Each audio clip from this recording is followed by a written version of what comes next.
പാട്ട് പാടും നീ? പാട്ട് പാടാൻ അറിയാം. അതിനെന്ത് ചിരിക്കണത്? ഞാൻ കോമ്പറ്റീഷനൊക്കെ ഫസ്റ്റ് വാങ്ങിച്ചിട്ടുണ്ട്. ഞാൻ ചോദിച്ചാ? ഇല്ല. ഏത് പാട്ടാ പാടാ? മലയാളം വേണോ, ഹിന്ദി വേണോ, തമിഴ് വേണോ? ഇതെന്ത് കാസ്റ്റ്? മലയാളം മതി. പാടാം. താഴെ വേണോ, മോളി വേണോ? എന്തുട്ട് പിച്ചേ. മൊത്തത്തിൽ വേണ്ടി വരും. എനിക്ക് ഞാൻ എന്റെ ഫേവറേറ്റ് സോങ് പാടാം.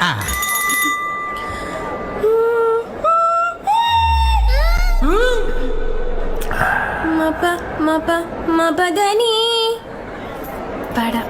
പാടാവേ. പാടിക്കോ.